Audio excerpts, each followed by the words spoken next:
Olá, moçada do Tiradentes Online. Depois de muita cobrança em relação à atualização da nossa legislação, a gente está voltando para atualizar essa aula que trata da introdução ao Estatuto, especialmente no artigo 10, que é o artigo que fala dos requisitos para ingresso na Polícia Militar e no Corpo de Bombeiros, por conta das alterações que ocorreram recentemente na legislação. Então, a aula super atualizada, 2016, estamos em junho de 2016, e por conta disso a gente tem que atualizar os requisitos para ingresso na Polícia Militar e também no Corpo de Bombeiros. Mas antes disso, a gente faz aquela comparação básica entre o Código Disciplinar e o Estatuto.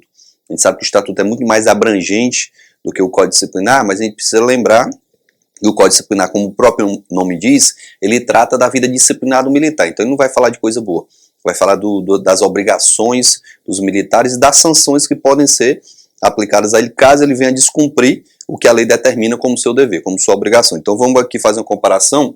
Código Disciplinar, que é a nossa lei 13.407 de 2003, uma lei bem antiga já, 13 anos de existência. O Estatuto é uma lei um pouco mais recente, 13.729 de 2006, que já sofreu diversas alterações. Como eu falei, o Código Disciplinar trata das obrigações e dos deveres dos militares estaduais.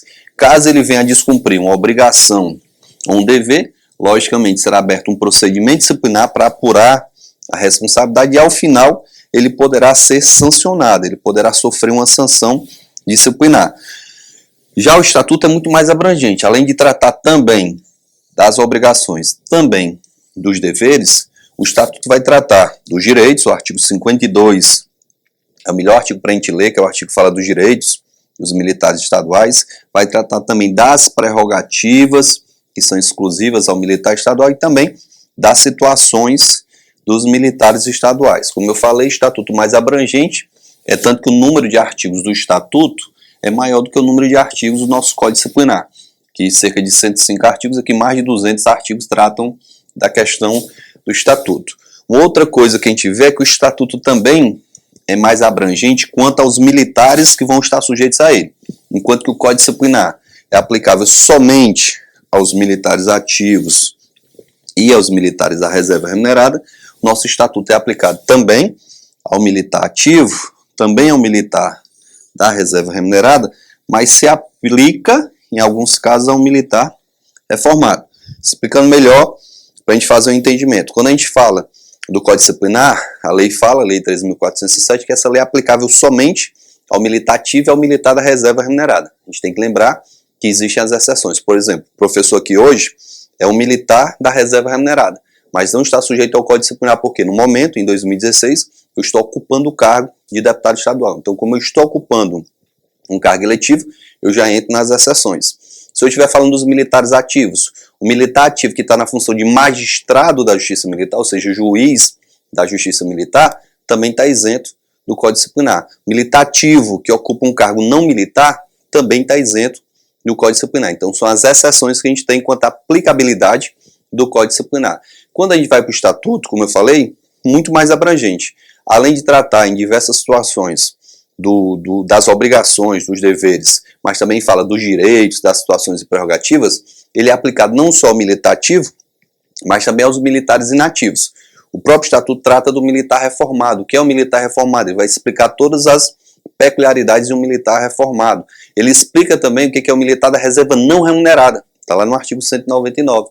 Você passar no concurso público para outro cargo, logicamente você não vai poder acumular esses cargos, você vai ser transferido para a reserva não remunerada da instituição. Então, o Estatuto, como eu falei, muito mais abrangente. Trata do militar ativo e em situações que são aplicáveis ao militar da reserva remunerada e também ao militar reformado. Fazendo essa introdução, a gente passa a tratar dos artigos que tratam em relação ao Estatuto dos Militares Estaduais. Vamos passar o slide e dar prosseguimento à nossa aula, falando de convocação.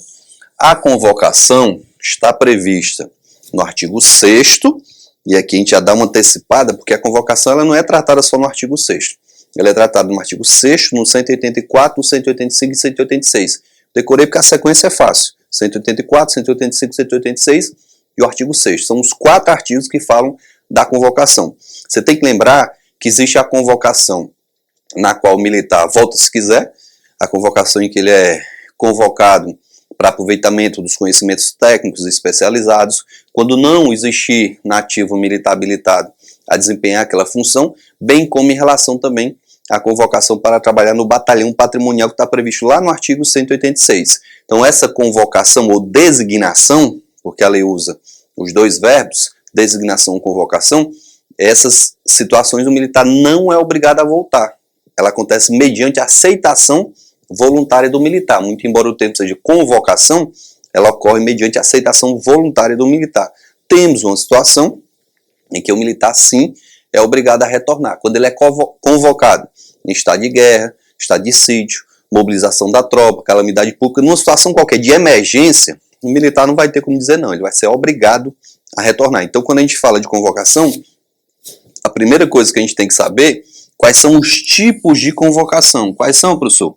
Eu tenho a convocação voluntária e a convocação ex officio. Professor, mas quem é a autoridade responsável por essa convocação?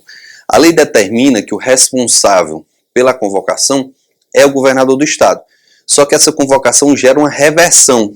Aí quando você vai estudar o assunto reversão, está lá no finalzinho do estatuto, ele diz que essa reversão é sim de atribuição de competência do governador do estado, porém o governador pode delegar essa atribuição a uma outra autoridade. Então a reversão é sim, a reversão, quando eu falo de reversão do militar da inatividade para ativa, da reserva remunerada para ativa, essa é uma atribuição do governador que poderá delegar essa atribuição para uma outra autoridade. Então vamos lembrar que a autoridade responsável é o governador, porém o governador pode delegar essa atribuição para uma outra autoridade. Eu estava ontem em casa e recebi uma mensagem de uma aluna, pelo Message, perguntando: professor, o militar que é convocado, em alguma situação ele pode concorrer à promoção? Não, infelizmente a lei não permite. Eu até tentei, enquanto legislador, criar uma situação para isso, mas até agora essa lei não foi sancionada pelo governador. Então, se cai na prova hoje, o que a lei diz? Que o militar que é convocado, que retorna ao serviço ativo, ele não concorre à promoção. Ele tem todos os direitos e prerrogativas do militar ativo, até porque ele volta a ser militar ativo. Porém, não concorre mais à promoção, é o que determina a legislação, que a gente está tentando alterar, mas para a prova pode ter certeza que vai ser ainda assim. O militar que é convocado e retorna para o serviço ativo não tem mais como concorrer à promoção. Professor, mas o militar reformado pode ser convocado? Eu sempre brinco nos aulões e sempre faço essa pergunta e sempre alguém erra, não sei porquê. Eu costumo perguntar em aulão. O militar reformado, pessoal, nunca poderá ser convocado para o serviço ativo. Aí tem gente que diz: está errado, professor. Mas está certo. O militar reformado nunca poderá ser convocado para o serviço ativo. Só quem pode ser convocado é o militar da reserva remunerada. Professor, mas eu já assisti uma aula do senhor e o senhor dizia que o militar reformado, por questão de idade, não poderia mais retornar.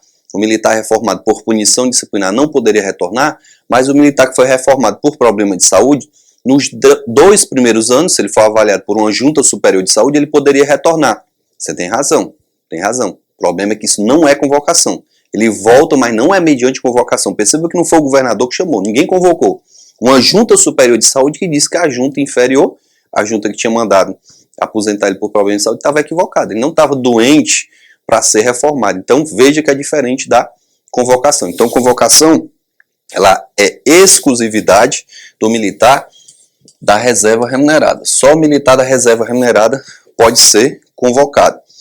Quando se fala em direitos e deveres do militar convocado, a gente adiantou praticamente tudo.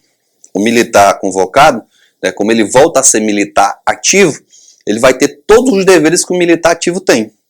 E ele vai ter todos os direitos, exceto o direito a concorrer à promoção, infelizmente. Então, quando se fala em deveres, o militar convocado retornou. Ao retornar, ele vai ter, logicamente, todas as obrigações que qualquer militar ativo tem.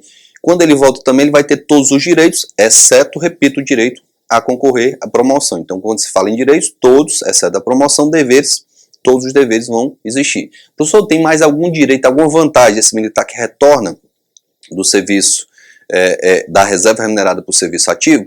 Existe sim.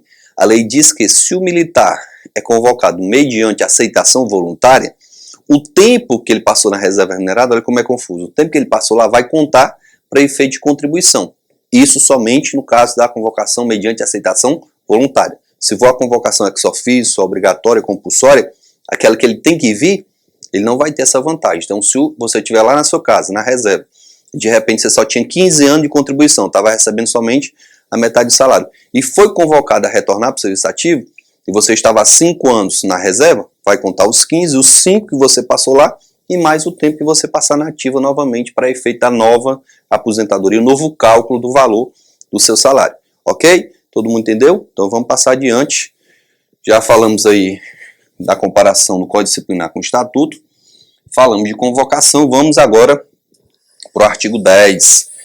O artigo 10 do Estatuto é extremamente importante porque ele trata dos requisitos para ingressar na Polícia Militar e no Corpo de Bombeiros. Olha só, tenho que chamar a sua atenção porque esse artigo 10 foi alterado recentemente. Pode ser que você esteja em casa com material meu e lá o artigo 10 está dizendo outra coisa. Por quê? Porque foi alterado recentemente o artigo 10. A gente teve aí agora em maio, se eu não me engano, de 2016, abril ou maio, teve a alteração de duas leis que foram aprovadas na Assembleia que alteraram a questão do Estatuto dos Militares Estaduais. Eu já aproveito que a gente está falando em atualização e antes de entrar no artigo 10, eu preciso falar de licença. Você tem que lembrar que a licença maternidade, ela continua sendo 120 dias. Porém, contudo, todavia, você tem que lembrar que foi aprovada uma alteração na Previdência dos Servidores Públicos do Estado de Ceará. Nessa lei que alterou a Previdência, se criou a possibilidade dessa licença de 120 dias ser prorrogada por mais 60 dias. Então, dependendo da forma como se cobrar no edital, e o edital é extremamente importante, você vai já ver aqui porque o caput do artigo 10 diz assim, para ingressar na Polícia Militar, no Corpo de Bombeiros, você tem que preencher todos os requisitos do artigo 10, além dos que porventura venham no edital. Então o edital pode acrescentar mais alguma coisa, então esteja muito atento ao edital. E uma das alterações do artigo 10 diz que para ingressar agora na Polícia Militar, você não precisa necessariamente conhecer o Estatuto, ou o Código Disciplinar, ou a Lei Complementar 98, você precisa conhecer a legislação militar, então ficou aberto. O edital é que vai especificar qual é a lei que você precisa conhecer. Se no edital disser, se fizer referência à Lei 3.729 de 2006, que é o Estatuto, e se fizer referência a essa lei previdenciária que criou a possibilidade da licença maternidade ser prorrogada por mais 60 dias, aí você vai dizer que a licença é de 120 dias, mas que poderá ser prorrogada por mais 60 dias. Então é isso que a gente precisa saber. A licença não é de 180 dias, ela é de 120 dias, continua sendo, porém ela pode ser prorrogada por mais 60 dias. Então fica aí claro. Tem outra aula minha que você está assistindo aí no online, que está falando em 120 dias. Continua 120. Porém, pode ser prorrogado por mais 60 dias, ok? Vamos lá, requisito tratar da questão do ingresso na Polícia Militar e no Corpo de Bombeiros. Primeiro, você só pode entrar numa dessas duas corporações se você for brasileiro. Perceba que ele não faz referência a ser brasileiro nato ou naturalizado. Diz que sendo brasileiro, você poderá ingressar na Polícia Militar e no Corpo de Bombeiros. Eu me lembro de uma questão, foi na época feita pela CESP, que dizia que um policial militar que estava na corporação, foi punido, cometeu um crime qualquer e foi punido com a perda da nacionalidade. Deixou de ser brasileiro. E por conta disso, ele iria responder a um procedimento e provavelmente seria demitido. A questão estava correta, porque se eu não sou mais brasileiro, eu não preencho o requisito para estar na corporação. Certo? Então, perdeu a nacionalidade, você pode também ser demitido da corporação. Para ingressar, eu preciso ser brasileiro e para permanecer, tenho que continuar sendo brasileiro. Tem como deixar de ser brasileiro? Tem. Tem alguns crimes que você comete que tem como previsão de pena a perda da nacionalidade. Então, é importante lembrar que o primeiro requisito ser brasileiro. Segundo, a idade. Aí aqui a gente vai ter uma pequena confusão, porque a idade foi alterada na questão do momento. A gente tem o momento da inscrição para o concurso, a gente tem o momento da matrícula, depois você passar na prova, você vai se matricular no curso de formação. E o último momento é o momento que você vai tomar posse no seu cargo. Olha só, estou só me inscrevendo para o concurso, é um momento. Já passei na prova, agora vou me matricular no curso de formação profissional. E depois que eu for aprovado em tudo, é que eu vou tomar posse. Quando a gente fala da idade, a idade vai ter dois momentos de cobrança. A inscrição para a idade máxima A idade máxima vai ser exigida na inscrição. Isso é bom para o candidato, facilita a vida do candidato. Já a idade mínima vai ser cobrada na matrícula do curso de formação. Professor, não estou entendendo o porquê dessa mudança. Vou lhe explicar. A idade mínima vai ser cobrada aqui. Sabe o que significa? Voltando, significa que se você tem 16 anos, você pode se inscrever para o concurso. Porque o que eu vou exigir na inscrição é a idade máxima, que tem que ser inferior a 30. Então, na inscrição, eu não quero saber da idade mínima. 15 anos, 14 anos, você pode se inscrever. Certo? Logicamente, eu estou exagerando aqui, falando em 14, mas a idade mínima vai ser cobrada na matrícula do curso de formação. Vamos pensar na situação hipotética. O aluno com 15 anos se inscreveu para o concurso. Ele passou, só que ele ficou lá para a terceira, quarta turma. Foi chamado depois de 4 anos, depois de 3 anos. Ele vai estar com 18 ou com 19, por conta disso ele vai poder ingressar. Por quê? Porque a idade mínima vai ser exigida onde? Olha só, na matrícula do curso de formação. É aqui que vão exigir a idade mínima. Desculpa, a idade mínima vai ser exigida na matrícula do curso de formação. Já a idade máxima, existia uma aflição muito grande, porque os candidatos muitas vezes se inscreviam com 29 anos, com 28, passavam na prova, só que eram chamados na terceira turma, na quarta turma, já estavam com 32, com 33. E isso não vai ser mais problema, porque se eu me inscrever, no dia da inscrição, tiver 29 anos, 11 meses e 29 dias, não completei os 30, me inscrevi. Não importa agora se eu vou completar 30, 31, 32, 33, 34, 35. O que importa é que eu tinha, à época da inscrição, uma idade inferior a 30 anos. Então, preenchi o requisito, minha vida está resolvida. Ficou ok? Todo mundo entendeu? Então, quando se fala da idade mínima, essa idade mínima vai ser exigida na matrícula do curso de formação. Tanto para oficial como para praça, a idade mínima vai ser 18 anos. Pelo menos 18 anos na matrícula do curso de formação. Já a idade máxima, vocês sabem que existem duas. A idade máxima tem que ser inferior a 30, se eu estiver falando concurso para praça ou para oficial combatente. Se eu estiver falando concurso para oficial de saúde, capelão ou complementar, a idade é inferior a 35, repito também, na inscrição do concurso. A gente vai já precisar desse slide, vou deixar ele aqui. Vou voltar aqui para os nossos requisitos.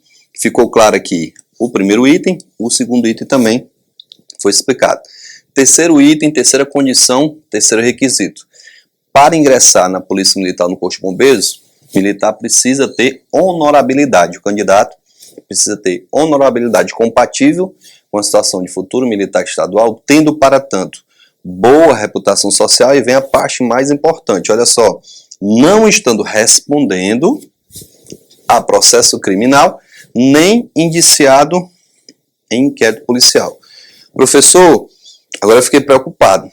Eu estava lá com meus amigos com um carro de som causando poluição sonora.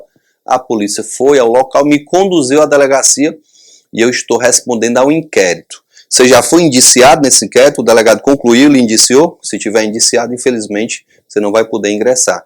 Se o inquérito já tiver virado processo e você tiver sido denunciado nesse processo pelo Ministério Público, você não vai poder ingressar. Não é um BO ou qualquer denúncia que vai gerar um impedimento de você ingressar na corporação. Tem que ter um indiciamento no inquérito policial ou a denúncia no processo criminal que vai lhe impedir de ingressar na corporação. Então veja só, o terceiro item. Você tem que ser uma pessoa honorável, uma pessoa respeitada na comunidade que você convive.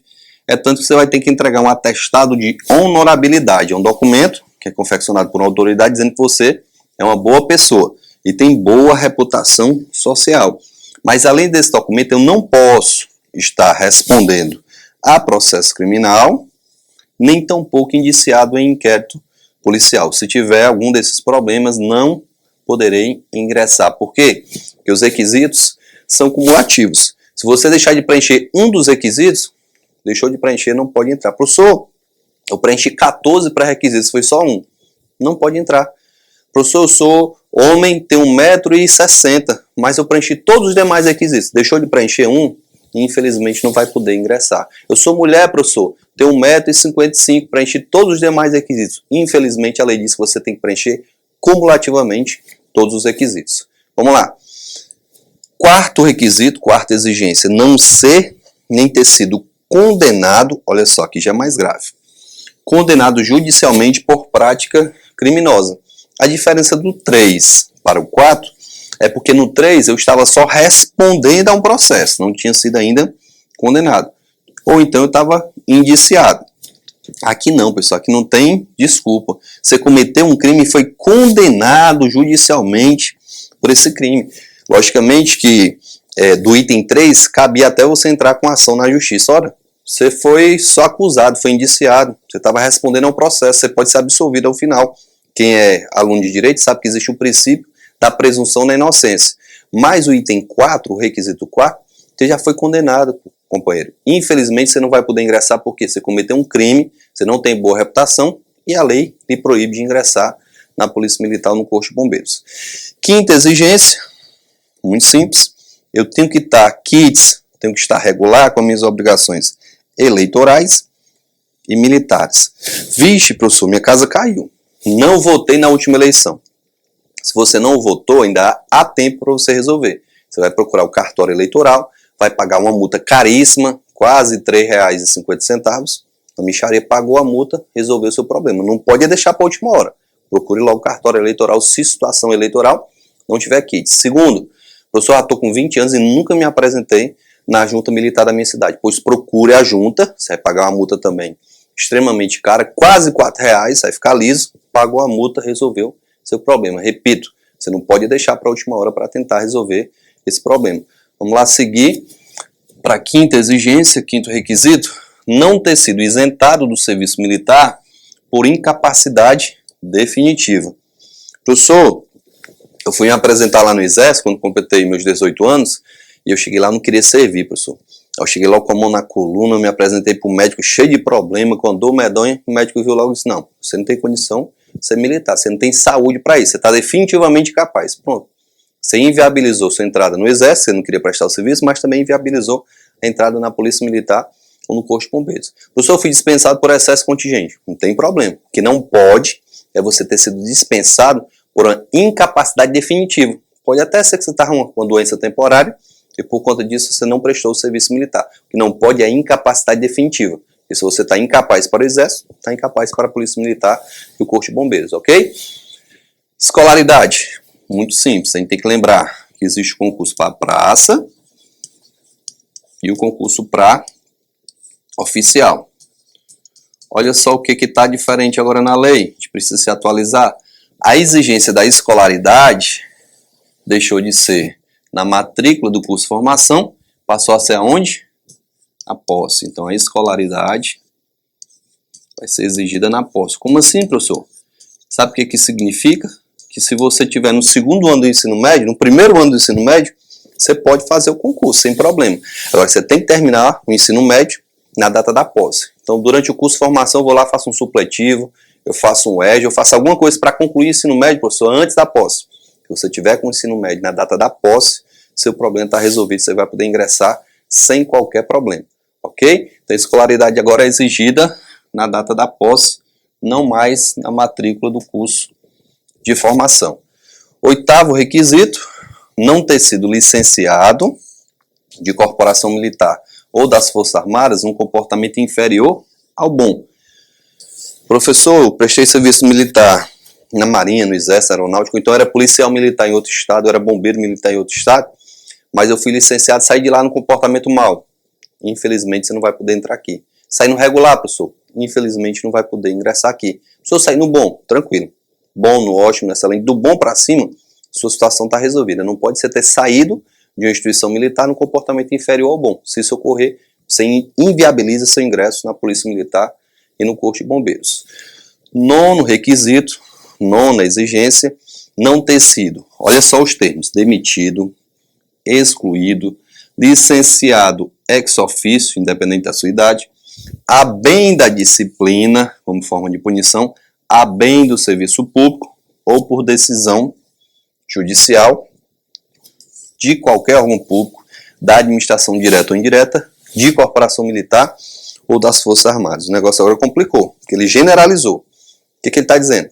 Que você não pode ter sido excluído do serviço público, seja esse serviço público como militar, seja o serviço público como professor, como agente administrativo, não importa. Se você estava no serviço público e saiu do serviço público compulsivamente, melhor dizendo, ex officio, como forma de punição, isso inviabiliza a sua entrada na Polícia Militar ou no Corpo de Bombeiros. Então, foi demitido, licenciado, excluído, expulso, qualquer que seja a forma. Se foi como forma de punição por determinação judicial como pena, você não pode ingressar na Polícia Militar nem no Corpo de Bombeiros, infelizmente.